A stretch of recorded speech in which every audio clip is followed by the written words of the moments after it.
Bleu Davinci gave me a call yesterday. We sat down for about an hour, talked about everything. He revealed some incredible information. I'm going to share it with y'all. You can watch half of it here. And the other half, you're going to have to tune into the podcast on Apple, Spreaker, and all of those podcasting platforms. What she did, 2009, she motherfucking bammed up a nigga named Terry White out of Atlanta. Yeah. Right? She bammed up the Terry White nigga. And then they awarded her $50,000 from the sale of this nigga property. When they sold his property, the money that came back from it, or the taxes or whatever they gave her, they had put her in for an award. The feds put her in for an award, so she collected $50,000 off of the motherfucking off of her turning the nigga the information in and shit, right? Damn. Then 2010, she became a paid informant for the government.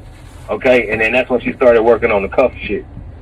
You know what I'm saying? So, wow. That shit just was crazy with how all that shit went. And then what niggas try to do is they try to come at me like I'm a rat. So now let's go dig into me right quick. First and foremost, let's figure out where is the origin of people calling Bleu a rat. Where does it come from? The origin of people calling Bleu a rat comes from Big Meech. Okay? It comes from him himself. Okay. So when I first got locked up, back then, right before I was finna go to my sentencing and shit, this fucking limo come out. The police got their hands on this black limo that had $1 million and some guns in it. Yeah, okay. I remember that. So Meech was telling niggas on the phone he can't believe, because at the time it would seem like I was the last person to come through to get that knew about this house that get arrested. Everybody else was already in jail that knew about the house where the car was at or whatever, and then or they knew about the car. Nobody said nothing. It never came out, okay? But now 5 days before I'm finna get sentenced or something like that, this information come out that the feds got it. So niggas is trying to put 1 and 2 together like, damn, this nigga Blue had to tell on that shit. Everybody else is locked up that knew about it. Right. He's the last one, and now he only getting 5 years. Yeah, he told about it. It was one of them things, and he was saying that shit to people like Jay Diggs, bitch ass. So he on the phone with Jay Diggs and told the nigga Jay Diggs, man, I love this nigga Blue, but this nigga a rat. Because he's telling Jay Diggs that I told about this limo without being a gangster first and checking some paperwork and figuring out who told about the limo. He just convicted me of it.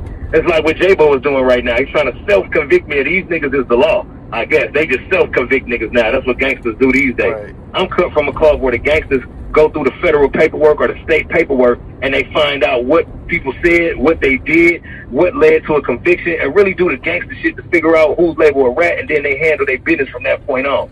You don't just get on the internet or get on the phone and call somebody a rat or talk to somebody or talk about somebody like that and you ain't got what it is that you saying. You just saying it out the crack of your ass because that's how you feel or it's what you think. You know what I'm saying? So, like, it's like this. If I don't like you, nigga, whatever I say about you ain't gonna be good. Period. So you can't be just saying shit about people and you don't have no information. You know what I'm saying? So when Meech did that, that's what opened up this whole can of worms. This was 2008. Right. All right? So now, even back then, I got it cleared up. When I had my lawyer get the paperwork, pull the paperwork, we figure out that the person that actually told about this limo was Ralph Sims, a nigga named Ralphie, a nigga that J-Bo brought around, one of his mans from St. Louis, okay? It was Ralphie. Okay. Now, Ralphie told about this limo, and then once Meech get this information, he has to do what now? Apologize to Blue. Yeah. Oh, man, my bad. I knew it couldn't have been you, but shit, I forgot all about Ralphie had came around that motherfucker. He had just came around that bitch. It don't matter what you forgot, because the point is the damage is already done. So now I'm being labeled a snitch to all the people that had heard it before you could get your hands on the paperwork and do the gangster shit and figure it out. Now you trying to go call people and retract it. It's too late. It's already out there. This person that told this person that said this person, this shit is all over the world. Niggas calling me a rat everywhere I look. In 2008 when I was in the joint for about 2 weeks until I had to have the paperwork in the motherfucking office in the what's the name, and I had the people showing the people my motherfucking paperwork. I mean the paperwork on who actually told on that shit. You know what I'm saying? That's how I had to have my name cleared about that shit while I was in the jail. You feel what I'm saying? So now we speed up to a later time, and now that's taken care of. But now nigga want to still call Blue a snitch because they got to figure out how he snitched because they heard it from somewhere. So now when niggas go digging and try to figure out how I snitched, niggas find that these people took me to a debriefing. Okay, but the debriefing was a part of my plea meeting for my plea agreement. Okay, because I was being put in for a safety valve, then I got to have a debriefing meeting with the government. Which all of this shit, I'm 20-something years old, and my first offense, nigga, I never been through none of this. I didn't know none of this shit that was going on. All they did was put me in handcuffs, grab me by the neck or the elbow, nigga, and just put me wherever they wanted to. I've never volunteered to go to a debriefing of knowingly and knowing what it is and what it was the parameters of it. None of that. They never had, the feds had never explained nothing to me and nothing. They only ever grabbed me while captured and take me and place me in different rooms. Number one, let's be clear. Bleu has never volunteered to go anywhere to give any information to anybody. Now, I did have to go with my lawyer present and sit down in the room and go over all of the shit that all these rat-ass niggas on T-side was saying about me and go through all their statements to see if I want to fight the shit or if I want to lay down and plea out, okay? Now, when I did that, it was a debriefing. And with the debriefing, what they tried to do was ask me, like, hey, this is the story. This is what people said about you. What do you have that ain't here that, you know what I'm saying, could help us and could help you? Number one, he don't got nothing. Y'all got more shit than he even knew in front of him. So he has no more information available for the government. That was my standpoint with my attorney. Now, niggas try to take this and flip it because they're still trying to find a way that I snitched because I never told. So they say in court, when we was in court, my attorney stood up and spoke for me. And he said that, yeah, Mr. McKnight was willing to give information to the government or something to this extent. But he just didn't have any information available. So there was no information given. So niggas trying to call me a rat because my lawyer got up and said I was willing to give information, but I just didn't have none. So niggas is trying to say, well, yeah, if he knew more, then he would have told, which ain't true. Because if you look at this fact, if you know us, then you know who Bull, you know who Big Cuz, you know who Baby Blue, rest in peace, is, you know who Llewellyn is, you know who BKD is, you know who all these certain people is that come from California that I personally brought in myself. That were my childhood friends, okay? They didn't know Big Meech. They didn't know the niggas in Detroit. They didn't know none of that. I was just doing something, and I brought them all to Atlanta with us, okay? None of these niggas went to prison, bro, for BMF. Not one of them. Bull didn't go. The nigga that's all over the motherfucking, the first, what's that shit, that big interview that was on History Channel. That Bull. Gangland. That nigga ain't do a thing for BMF. He went to the feds for something else in Compton. He didn't go to the feds for BMF. My niggas didn't get locked up for BMF, bro. Only them niggas that was telling. See, now that's another thing. Big Meech and the whole BMF got locked up in October 2005, right? That means that when the paperwork in 2004 went to the grand jury, the information that they had, they got all of the indictments that they indicted all the people from the initial information, right? And I never got indicted, right? Right. That means that the government initially did not have enough information to indict me, right? So that means once they picked all these niggas up that they indicted, they all start telling. And then the information went back to the grand jury, and then I got picked up. So these niggas told on me. Okay, so they basically trying to tell me that I told on some niggas that was already in jail, bro. These niggas was in jail for what they was indicted for a whole year. Now, I get picked up a year later, and niggas is trying to tell me I told on them. It don't work like that, bro. Like, that shit don't even make sense at all. If people really think about what's going on, like, my nigga, these niggas, bro, this what happened, bro. The dumbass nigga Doc had some dope in his house. Some niggas tried to do a home invasion. His man killed one of the niggas in the house. The feds came into the house. They found a ledger. They found all T&M houses and cars and the names of the people and went the due dates of the payments of everything. That's how everything happened, bro. The feds went to all them addresses in St. Louis and wherever they was at, California, Detroit, wherever they was at, they kicked in all of those. They found processing plants. They found niggas. They found guns. They found drugs. That's how it all started, right? And then they came for Meech and us because all them niggas was telling. So once all them niggas told everything they had to tell, then they came for Meech and us and indicted, you know what I'm saying, all of them niggas. And then the whole next year they indicted me. So now let's add Blue last, number one, so he couldn't have told on all them niggas that was already locked up. They told on him to put him in jail. Right. Man, we got to clear all this shit up, bro, because these niggas been having me looking crazy, and I just been quiet and seeing who all is talking and who all is with this shit for the last 2-3 years. Let me ask you something. Yeah. Why, you know, we've seen a lot of interviews with J-Bo. What do you think he would say if people would ask him about Deion Gatlin? He ain't gonna say shit because motherfucking them niggas from the projects had threw his ass in that trunk and riding around with his ass smoking blunts. Talking about, yeah, we'll let you out later. You talking about, nigga, you can't sell no dope down here, nigga. We gonna smoke your stupid ass, little boy. Little brown Eminem looking ass nigga. See, that's what they were doing to him. They were pressing the fuck out of him. He's soft. J-Bo's soft, bro. I don't give a fuck what nobody feel about it. He's soft. And nigga soft as a hot bowl of ice cream. When that shit go down, boy, that boy gonna go up under the car somewhere. Why was they pressing I ain't never seen that nigga fight with us. Why was the Gatlins pressing him? Because you said why was they what? Why was the Gatlins? Why was they pressing him? Why did they put him in the trunk? Shit, because it was about, obviously it was about territory and drugs and money and shit. They ain't want the niggas selling dope out there. They had the shit locked up.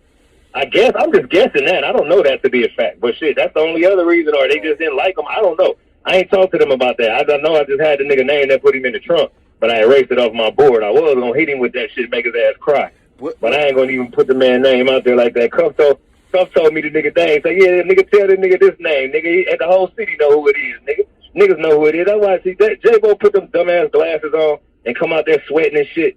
Like he got motherfucking diabetes and shit coming out through his skin and shit playing. Like, nigga, you ain't never been no nigga to get in front of no motherfucking camera and talk, nigga. I put this nigga in front of the camera one time for the motherfucking Raw report. He was stumbling over his words then. Like, these niggas ain't them type of niggas. So I don't even understand why they want to try to do this with me, knowing I'm going to beat him the fuck up. Like, when I speak cuz, I'm going to beat him up. Period. Nigga, point blank, cuz these niggas know what's up with me. I always been this nigga. I'm the same nigga that was in front of the camera on all those Smack DVDs doing all the yelling, checking niggas walking up and down the street in real time when you didn't see no Big Meeches and J-Bos, nigga. That was me, nigga, in front of all them niggas in real time on the street, nigga, walking up and down the street with this BMF shit, not in the house counting money, nigga. Right. It was me, nigga, the foot soldier leader, nigga. I was the leader of the foot soldiers, nigga, for the real crew, nigga, that protect Meech's life when the nigga Wolf come and try to smoke it. What the fuck? What was Southwest T and them niggas at then? J-Bo didn't do nothing. You was Man, these niggas better stop playing like we ain't like that. We the ones. You was there at that incident with Wolf? No, I wasn't there. I was in the studio. That was the first night of the 45 days. I mean, the third night of the 45-day studio session where this nigga Jeezy bitch ass signed all them contracts out of my motherfucking studio session on Big Meech time. Because Big Meech didn't have the mental capacity to understand what was going on and call me in L.A. and say, hey, man, this nigga finna sign a whole bunch of record deals. You need to get down here. Meech had us in L.A. because we didn't know what was going on with the Wolf shit, so he had everybody go to where the state they was from. While I'm sitting in L.A., and nigga Meech called me like, man, I ain't got nobody to bring me nothing down here. Get me somebody to do some shit. So I got the call to see who I got down there to go do some running for Meech for me while I'm out of town. So I called Jeezy. He in my studio session. I left one. Nigga, I paid for a 45-day studio session, nigga, at $1,500 a day or something, $1,200 a day for 45 days, up front, brown paper bag. Third day of the studio session is when the shooting happened. The fifth day, Meech say, hey, man, look, everybody need to go to their states until we figure out what's going on with this shit, and then we're going to all come back. All right, bet. While I'm gone, I tell Jeezy, look, I ain't going to kill the studio session. You just stay in there and work. That's where you get Trap or Die and all this good-ass music from, okay? He came out of my studio session and patchwork with this shit. And out of the same studio session, it was Jazzy Faye next door doing beats for Cash Money. He ended up signing with Jazzy Faye and Block Entertainment and Puffy, and then at the same time, simultaneously, out that same A-room on my motherfucking money, that nigga signed to Def Jam. But he did all this shit after we had spent all that money on the nigga on the bus, paying all them DJs and promoting him as a BMF member to be one of the BMF artists. That was my work at promoting him as a BMF artist. Why Def Jam even wanted to sign him? But Meech didn't know no music. Remember, I told you from DJ Pooh. DJ Pooh told him, look, I know y'all don't know none of this shit, but Blue know it all. So Meech allowed this nigga on the influence of double-stack pills and weed and drink and them hoes from out of Magic City every night. And Meech allowed that nigga to sign all them contracts without us. And see, what niggas don't understand is I didn't meet Meech and them on the pretense of being the biggest drug dealer in the world. I don't give a fuck about how much drugs the niggas were selling. As long as he had the money to do what I needed to do, that's all that mattered to me. Initially, you feel me? I didn't even know what drugs they were selling and shit. I wasn't there for that. I didn't care about that shit. I just wanted to be like Cash Money, nigga. I was Birdman in my eyes. Now I'm gonna go get $20 million. I done learned how to do it with Razzcast. I done been knowing all these people. All I need is some motherfuckers with the bag that I could do what I need to do so I could get there and make it happen. And this Jeezy is a product of that. Okay? Jeezy is a product of me coming to Atlanta, still being a fresh West Coast gangbanger, and it was 2001, 2002. They wasn't on gangbanging like that in Atlanta yet. I was looking goofy to these niggas. They couldn't understand my lingo. They didn't understand what I was saying. They couldn't really get with the music. They didn't like the shit like that. We was cool, but all this West Coast exhibit sound and that shit, this nigga coming with, man, they on Lil Jon.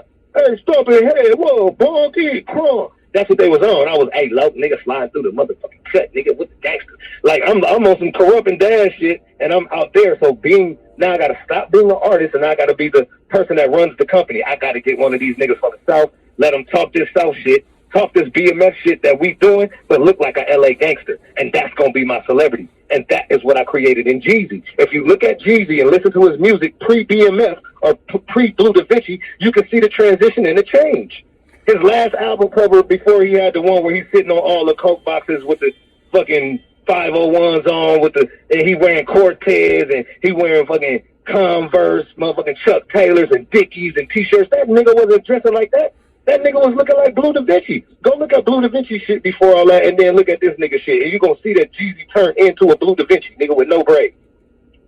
From the rags on the head to the clothes he wearing, everything, because that was the plan initially. I told a nigga, you got to wear this shit like a costume, bro. I heard Dr. Dre tell Exhibit, Razzcast, and Saphir this shit one day. Razzcast will tell you, nigga. Dr. Dre told them niggas they were finna do the Golden State Warriors group. I was in the apartment, nigga, at Exhibit apartment, nigga, in North Hollywood, nigga. Saphir, Razzcast, and Exhibit was there. This before Exhibit popped. And that nigga Dr. Dre came in that motherfucker and told him, well, y'all got to put on the costume. What's the costume? Shit, it's the NWA costume, the costume to make the West Coast work. When you're doing music, y'all niggas got to look the part. Razzcast, my cousin, here he go. I'm hip-hop. I ain't even no gangster. I don't do that shit. That shit is corny. I ain't wearing that shit. He tells Dr. Dre he ain't wearing it. Right. Saphir, hey, man, you know I'm from the Bay Area, man. We don't even do the gang banging up there, man. We don't even do that up there, man. Exhibit, the only nigga like, whatever you want, boss. So what do you get from that situation? You get Exhibit, nigga, is the one that got all the bag and all the attention put on him, and it wasn't no Golden State Warriors. Nigga, Exhibit went off to sell platinum records. Yep. So this is the same thing that I tried to tell Jeezy then. Bro, you got to look like a L.A. I heard Dr. Dre say this shit before. I'm working off what I done heard and learned from the greats, nigga. Why did you feel that looking like an L.A. artist will work for a guy from Georgia? Okay, let me tell you why. Because it works for the people everywhere now. You see all these niggas with tight Dickie suits on, my nigga, in New York. Stop playing. It's still working for them now. Everybody's a blood or everybody's a Crip. Right now in the industry. And it's not just on the West Coast, right or wrong. Yeah, you're right. I seen that happening before it happened, homeboy. I was just before my time. I was one of the pioneers to make that happen and make people start doing that. That's what that was. That's why I was doing that. Because what it turned into, it worked. The only thing that didn't work about it is that nigga Meech didn't have the business capacity to have Jeezy sign the contracts through BMF, bro. I would have had an implant in Def Jam, my nigga. Right. BMF would have been, I would have had Meech in the office, nigga, in New York. On the whatever 52nd floor, nigga, in Def Jam, we'd have had our own office, and CTE would have been signed to BMF as a label, and Jeezy would have been signed to itself at CTE. BMF would have been signed to Def Jam as an imprinted label at Def Jam. That was the plan, bro. Got it. But Meech didn't understand that plan because he was just street nigga, all dope. He don't know nothing about that shit, so it's just me by myself. And if I don't know the moves that's being made with Jeezy and Meech on that end, and Jeezy kept it from me. That's why I say he's a sucker. He didn't call me and say, I'm finna sign all these record deals, nigga, it's on, so I could fly down there and say, hold on, what's going on, bro? You finna sign all this shit without us? After we just spent all this, I done gave you this Benz, this nigga that bought you $100,000 worth of jury. We didn't put you on this burgundy bus, drove you around, keep giving DJ $3,000 a night, don't play nothing but your tape, and we ain't finna get nothing? Yeah. Then we would have pressed the nigga and took all the motherfucking publishing and owned that nigga and had him pressed. So they caught us at a perfect position. They thought BMF was finna end. Meech was being accused of a double homicide. Coach K bitch ass was over there. I ain't gonna say that because he didn't look out for me later on, but he know what he did. Him and Kinky B and Jeezy got together and said, we got to do this without them because they finna get in trouble, and we got to do it because we got the opportunity. So they snatched the opportunity and ran off with it and didn't include us with it. And Jeezy never did nothing else for us. So typically, he did the shit that niggas typically do. They found their window, they rode y'all until they found their window, and then he ran off when y'all got in trouble.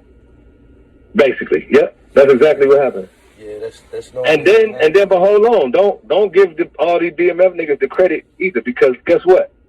These niggas didn't even like Jeezy. All right, number one, I'm telling you, I was the only nigga doing music. When I first met Meech, them new niggas couldn't even come around.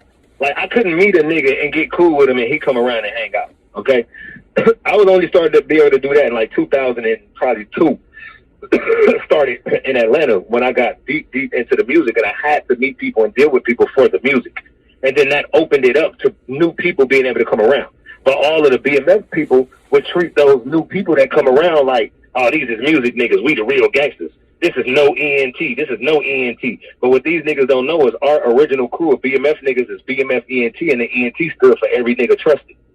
So if you're not inside of that crew, you gonna think it's about some entertainment shit. So niggas like the little bitch ass nigga Ooh-wee, he runs around and he's got a whole crew, no ENT. That's to diss me, to disrespect me and whoever was doing music, to show that they wasn't the drug dealers and the gangsters, they was the music niggas. So when I first met Jeezy, niggas wasn't fucking with Jeezy. Why? He was a part of the music side. So niggas, when he come to Magic City, we all in the club, I'm on the stage with Meech and the hoes and the shit, and niggas will come grab me. Hey man, your boy out here, your boy Jeezy or whatever, you want to let him in? Like, damn, bro, y'all niggas right there. Y'all know he coming to fuck with us. Y'all let him in. But the niggas wouldn't even want to let the nigga in. I know he got one. The niggas didn't even want to let the nigga in. You know what I'm saying? So they ain't stuck with him like that until he signed all them record deals.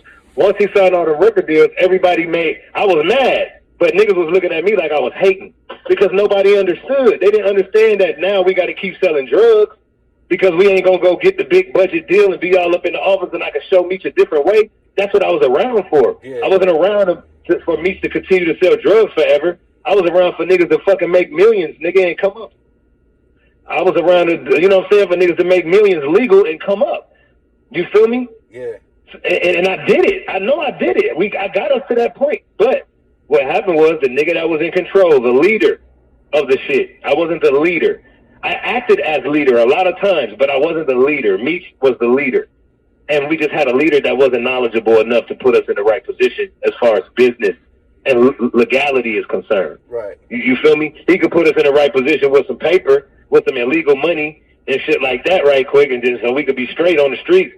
But he did never put us in a position to legalize ourselves and for our kids to have something off all that work we put in and off niggas dying and off niggas doing all that prison time collectively. So is that the reason why? Because I hear a lot of black people say this, like them niggas had all that money and they ain't create no businesses. They don't leave no businesses behind. Yeah, that's because Meech had this thing where he didn't want show business. Like he felt like he was gonna get in trouble by fucking with other people. So if he keep other people away from him and out his mix, period, then he shouldn't have to worry as much about the Fed.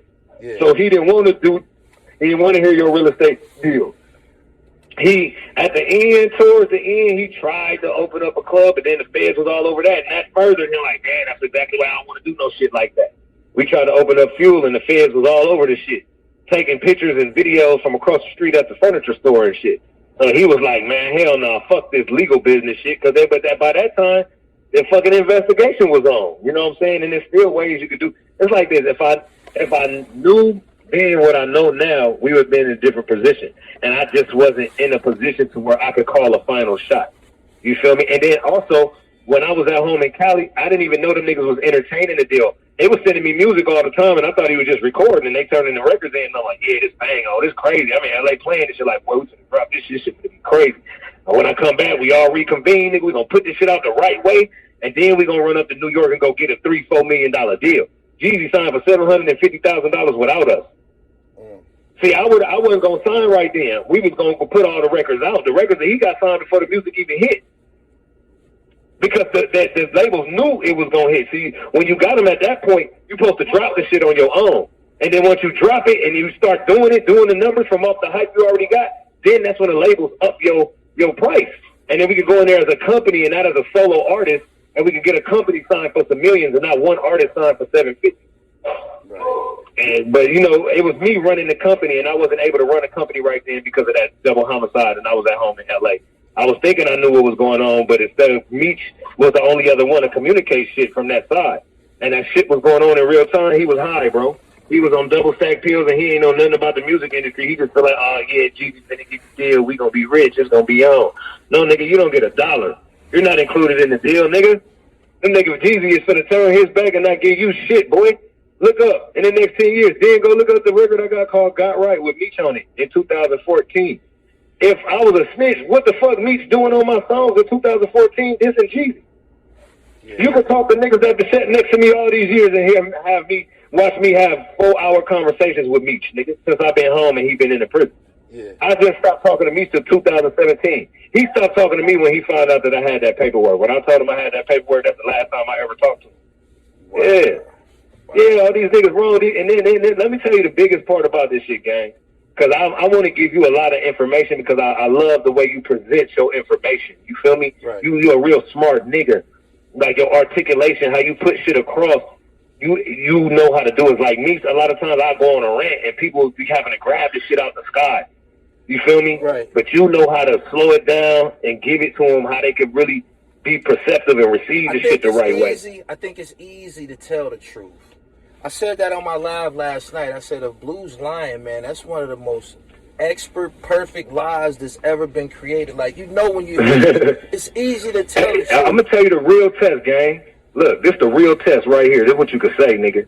Tell people to watch J-Bo's interview on mute and watch my interview on mute. That's my test.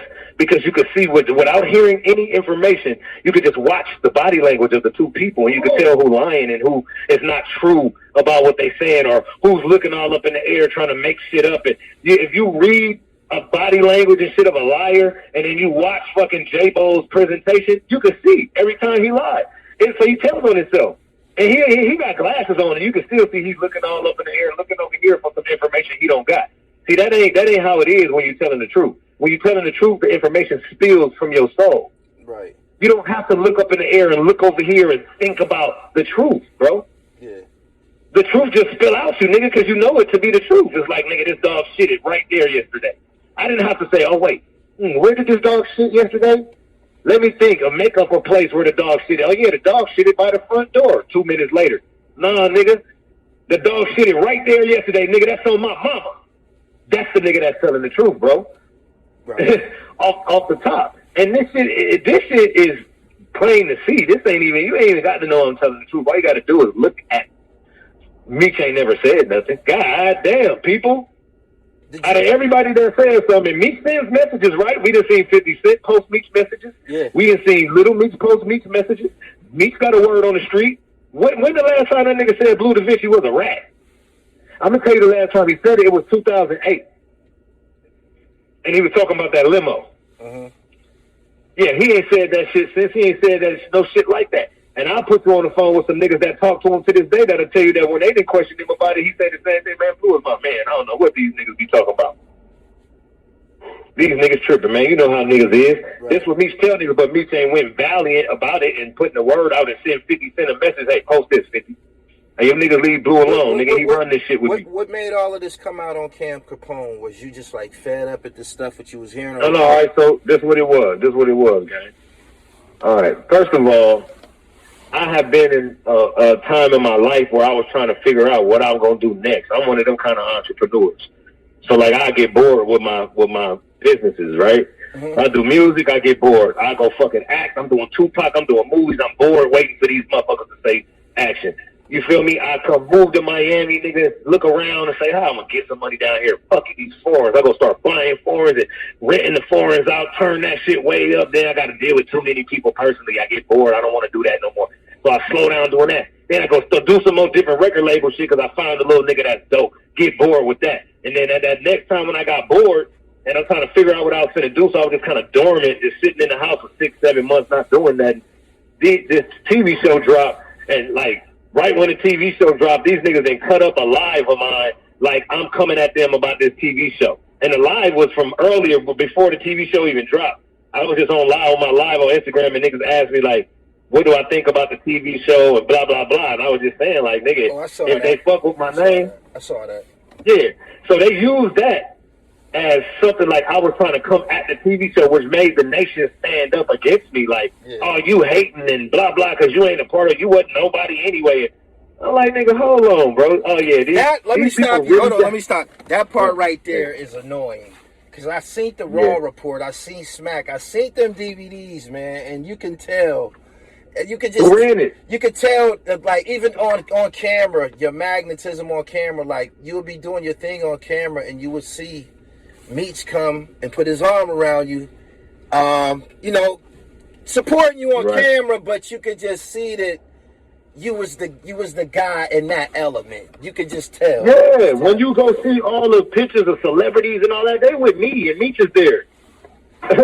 Niggas don't understand that. Niggas think because Meech ran that crew that he was the shiny piece. No, Blue was the shiny piece. Meech was the bag. Hey, Blue, I know what it's like, man. When I was younger and shit, man, I was under a nigga that was getting real money and shit, and he used to take me places and show me off. You know what I'm saying? Right, yeah. He used to take me places and show me off and shit, like, you know, check out my little man, check out his jewelry and shit, like, that's my work and shit. Look at him. So, right. Yeah, it was the same type shit. I was a little crip walking nigga. Look, my nigga, when I met Meech, bro, that nigga was wearing slacks to the club with fucking Gucci loafers. Gators and shit. Like, yeah, I even wore that shit. But I even wore that shit one time and went to the club in LA with them niggas with that shit on. And the niggas in the streets that I know was like, damn, nigga, you just came from church? Another nigga like, damn, this nigga look like a pallbearer, cuz. Hey, Blue, who funeral you was at today? They clowning the nigga. I'm like, I get back to the house in Gardenia. I told Meech, I said, man, look, man, I can't wear that shit no more, cuz. Nigga, I'm just gonna be in the regular shit while y'all in that. I'm gonna wear my regular shit because niggas was on me. But I couldn't switch it up like that. But if you keep watching history, he grew braids like me. Yeah. That nigga had a widow's peak and waves when I met him. He was a waves and a dirt tail type nigga. But seeing this gang banging and this West Coast influence that influences the whole country, that nigga loved it. Right. And she didn't like it. And that's what caused I know that to be the truth. His age group, they shop at in Detroit. I think it was called City Slickers or some shit like that. It's downtown Detroit, man. They hustlers in Detroit. They wore slacks and hard bottom shoes and shit. Oh yeah, Maury Gators. The niggas in Detroit, man. That's Gatorland. Yeah. Gated up in the city where we love to shine. Yeah. Detroit niggas be on they grind. I know the history. I know the D-boys. I know the PA niggas. I know the all that shit. I know the history of that shit. Of the whole deal. How they got down. How they get money. They some money getting ass niggas. Period. In Detroit. That thing is. Make that clear. One day in every city, you'll find a group of them. Yes. Shit. Yes. Everywhere they got them. It ain't just Big Meech and BMF. No fucking way. Even to this day. Oh, I'm glad you said that. I'm glad you said that. Detroit mass produced Big Meech characters. They mass produce those types of guys, Maserati Rick, and just go on and on and on and shit, man. I tell a bunch of them niggas. Yeah. Yeah, them niggas been around, like ED, the 50 boys, and all them niggas. It was big niggas that brought Meech into the game that was getting it. They ain't giving them their right credit on that dumbass show. Right. But I know these niggas to be real, and the real gangsters in the street know these niggas to be real. So it ain't about what 50 and them put together as entertainment for a show when it pertains to real life. Like, we know the real movers and shakers. These niggas still alive. Right. These niggas ain't dead. These niggas could tell you what happened with them niggas right now today, like how I'm telling you what happened with my version of them from LA on. You know what I'm saying? And that means it wasn't no BMF chains, nigga, in the 80s, in the 90s, nigga. Yes, no, it wasn't. The niggas looking at that TV show and they see Meech go, these niggas got on BMF chains and all that, man. Them niggas didn't have no BMF chains back then, man. Right. The first BMF chain didn't get made, nigga, till like 2002 or some shit, 2001 or something. You feel me? Like, these niggas crazy. Jacob the Jeweler and them was making the first BMF chain. Jacob the Jeweler wasn't out back then when these niggas was getting money. Right. In the 80s and early 90s? Well, that's out, man. And that's just a fabricated story, which further takes away from my credibility. So it's like, well, they did have BMF logos and all that. Look, on the TV show, they had the chain way back then. He wasn't even around. Yeah. That's a false narrative. That's why. There was no BMF chain then, because I had never created the logo. All that BMF shit y'all see come derived from the logo that I created, my nigga. That was the look for BMF, so that's what everybody's latched on to. I branded that as the look to BMF. So now 50 Cent, Rick Ross, everybody running that made money. Rick Ross grossed $100 million using the acronym BMF in the light of entertainment. Right. Come on, bro, I'm the sole proprietor of BMF in the light of entertainment. I don't get no money from none of that shit. I don't even get respected as the nigga that created that shit that these niggas coming behind, because I guess because I wasn't the nigga that had the cartel plug. Right. Like, my nigga, I didn't give a fuck about the cartel plug. My whole shit was about entertainment, what we doing now today. Hey, on the internet, talking and doing music and movies and TV shows. All that is my shit. My shit was never going to find the Mexican cartel and sell drugs to everybody. No, I'm sorry. I'm a gangbanger first, nigga. I'm a crip, nigga. I do the cripping, nigga. I don't do the going to find the plugs and all that, nigga. I'll sell some dope, But that ain't what I'm on. I want black people to be able to be on the street, nigga, not in prison. So I was trying to do the shit that we needed to do to stop selling drugs, nigga. And this was what the people don't give me credit for. I just want people to know that, nigga, I was trying to bring the positivity, nigga, and the legality to the situation. And people don't even give me the credit for that because everything that's popping from BMF at this point is all entertainment, my nigga.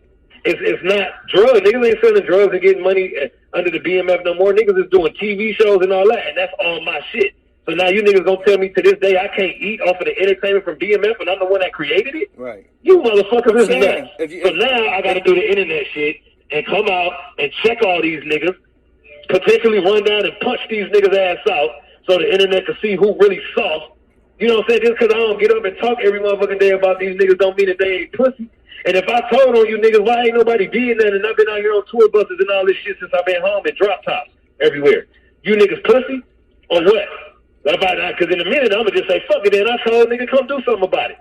You feel me? And I don't even can't do that because I ain't tell on nobody. Right. You know what I'm saying? But niggas is and the niggas be talking and be pussy. Was the raw report? How can a nigga talk that's pussy? I don't even understand. Like, niggas that's pussy need to shut the fuck up. Because a nigga will really come fucking put hands and feet on you. Was the raw report from Atlanta? Yeah, the raw report was in Atlanta. Let me tell you what the raw report was, nigga. Let me tell you exactly what it was. It's going to support everything I just said. Yeah. Nigga, the raw report was a DVD of me doing an official BMF label launch so I could recreate the Bleu Davinci and put him out because Jeezy had already signed the fucking record deals. And didn't nobody understand. So now this is me coming back from LA after Jeezy had signed. And now I got to say, fuck working on Jeezy like that. Even though I had recorded all this shit showing who he was, introduced him to the city. If you watch the Raw report, you see me introduce him at the Pepsi-Cola Pavilion to a city that he already lived in before I got there. I got on the stage and said, hey, this is my nigga, Young Jeezy. Even in the DVD, I said, and then I'm going to introduce y'all to a new young cat out of Atlanta named Young Jeezy. And then they show Jeezy. Right. This is me introducing him to the city because I was in the city lit. Nigga, when you look at the tape, nigga, it's 1,000 people out there. And while we on the stage, my nigga, I introduced him to that. He wasn't Big Jeezy and lit and, hey, Snowman and all that. He was just a little nigga in the background. Right. When I stayed up there with Busta Rhymes and all the niggas on that night, Fabulous and all that shit, I introduced Jeezy into that. I introduced Jeezy to Fabulous and shit. But nigga want to run around like he's some kind of boss. Boy, they better sit that little nigga down somewhere. These niggas, I'll be trying to tell niggas, bro, to me, I'm the littlest nigga in stature, but all these niggas is little niggas to me, because they don't move like how I'm going to move. They ain't gangster like how I've been gangster for years. None of that. And I don't gloat this shit, bro. I don't be out there with that shit and my chest poked out, bro. I'm just a regular nigga like everybody else, but don't poke the bear. See, these niggas got the poking at the bear and thinking that, oh, that nigga Bleu ain't finna say no, this nigga, I don't know what he doing. It's our time to be able to say whatever we want because he ain't saying nothing back. Y'all steady poking, but y'all don't see my eyes open in the cave? These niggas crazy as a motherfucker. Now then when I come outside, the whole narrative switch. Now you look at the internet, as soon as I start talking, the whole thing switched. Big Meech told, J-Bo scary, all this shit. Now Bleu Davinci's got the internet in an uproar. God, my bad, y'all. I didn't mean to have to do this, but these pussy niggas gonna mind somebody. And now from this, I'm finna start booking all the motherfucking venues, and I'm gonna go around everywhere and use the money from the venues to stay in there and make sure that niggas can't come outside. Now, that's the next level of it. Hello. Niggas can't come outside and stand next to me and whoever I'm with. That's not gonna happen. And we not gonna leave no venues. Right. So what's up? See, that's the next step of it. Everybody was looking for me to do that when Little Meech was doing all his little parties for his for the TV show last year. But niggas got to understand something. Little Meech is one of our kids, my nigga. That's not no op to me. Right. You understand? I look at Little Meech. I look at Little Meech with the same eyes and heart and compassion as my own kids. I got 6 of them, my nigga. I got my oldest son 30, damn near, nigga. My second oldest 28, 27. You feel me? Right. So I got kids Little Meech age and older than Little Meech. So Little Meech don't stand, even though I know everybody like, he a grown man now and he getting money, but he's still a kid and a child. And I look at my son at 28 like my baby, my nigga. I don't look at him like no grown ass man, even though that nigga down there 30, gang, that nigga grown as fuck. Right. You feel me? He's still my baby, nigga. So that's how I look. I held that nigga in my arms as a kid, bro. Did videos with that nigga in my arms, nigga, as a baby. So I don't look at him like that. I don't consider him like that. He had nothing to do with all that shit that went on with his father and them. He don't know. He's just trying to be cool like his dad. You know what I'm saying? And do it and be lit. And I respect that and I understand that about Lil Meech. Mimi, we call him Mimi. But Mimi got to understand that he gonna have to respect adults too. Because I do got kids that'll take that phase. You feel me? Right. At the end of the day, if it got to be that, if a nigga just can't mind nobody and don't learn no respect, you feel me? And nigga go jump out, my daddy said this, my daddy said that, but niggas ain't really caring about what your daddy said at this point. What's your thing with Wack 100? Huh? What's your thing with Wack 100 right now? Why are they mentioning your name with Wack a lot right now? Oh, that's my nigga. Hold on. See, I'm training all these dogs to kill all these niggas. I'm finna stick all these dogs on all these niggas. It's gonna be something different. Bleu Davinci sticks another dog on another hating ass nigga. Then it's gonna be the next tabloid. But the shit with this nigga, yeah, that's my nigga. Like I went to elementary school with Gang. Okay. Yeah, a lot of niggas don't know that. Like me and Gang came up on the same streets and shit. You feel me? So, like me and Wack got real cool when Gang had fell out with Thug that time when he had talked that shit about I remember that. Thug, when Thug was talking shit about Lil Wayne, and then he had to come to he was in New Orleans when he did it, and then he had to come to Atlanta in the morning, so he hit me, and I had to bring the boys out and move him around the city, make sure he's straight, because y'all know Thug was crazy as a motherfucker. You know what I'm saying? So that's when me and Wack got cool, because, you know, Wack was on the militant moving game around, and I just made it easy for him. He got there, I had the niggas with the pipes in cars, not even traveling with us. They staying outside everywhere we at. You know, I moved the right way. I know how to get in. Right. So, you know, he just felt like, damn, nigga, this song, like, we outside everywhere, nigga, eating outside. You feel me? And it wasn't no thing, though, because we got love. I got love for Thug and some of them niggas that was around. But, that's when me and Wack got cool. And then just from that point, you know, when he come to Miami and shit or whatever, I always pull up, whatever he need and shit, I got him. I come home or whatever I need or whatever he got me. So when all this shit was going on, he hit me for real. Well, even before all this shit broke, he had hit me one day and asked me, like, out of everybody, all the people Wack had hit me, was like, hey, bro, so what you trying to do now? Like, what you doing next? Like, you know what I'm saying? I'll see if I can help you do whatever you trying to do. And I just was like, nah, for real, I'm going to try to land some movie shit. And then we just went into it right there. He started striking up, like, meetings with movie people. We talking about $30 million deals and shit with movie people and all this shit. But then I chose to wait and sit back. I got to let all this shit happen first, and then I can go in and entertain all those deals. But, you know, he's just a good dude, man. When it comes to business and shit, he's super thorough. So I just know somebody I could deal with that. Then he a gangster. He a knockout artist from YA. So, you know what I'm saying? He get down. He ain't going to run. He ain't punking.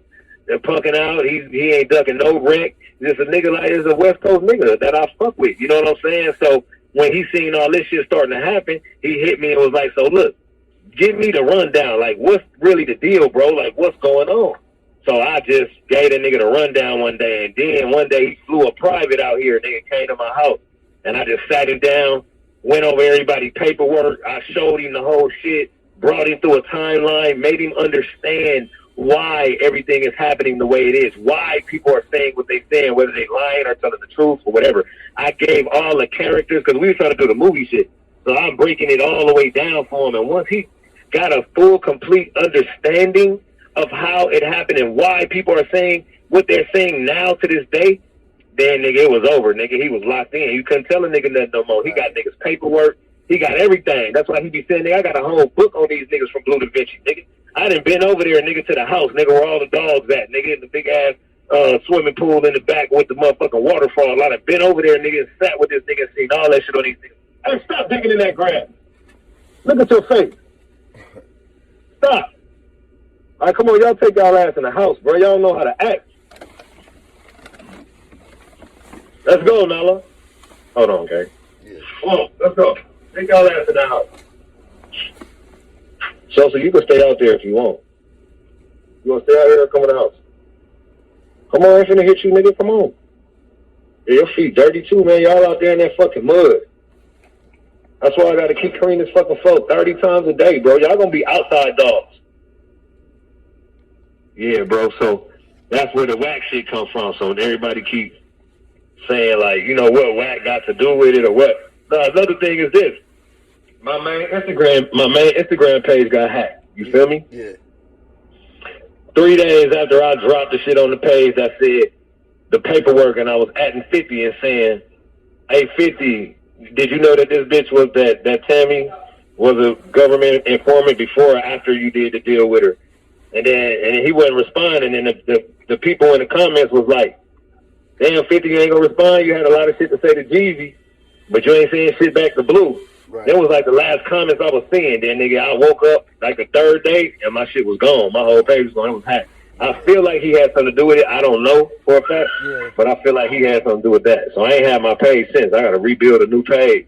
But once I drop all this media, I'll send everybody to the new page and put all the fans back. I'm going to tag you up when we get off the phone and shit. I just needed to build with you, man. Everything is, the clarity and shit is perfect. As you get questions, though, gang, hit me. You got the line now. And I look, my shit stay on Do Not Disturb, so you can't even really call. I just unlocked it so I can communicate with you right quick. So when you do hit, just text me. Leave a text, and then I'll periodically check it, and I'll hit you back. But if you wanted to communicate with me directly, like anytime, I'm on Discord. So I do all my communication through Discord. So I'll send you a Discord link. Okay. You got it. It's on. I'll be in touch, my nigga. I'll be in touch. All right, brother. Appreciate you too, man. Peace.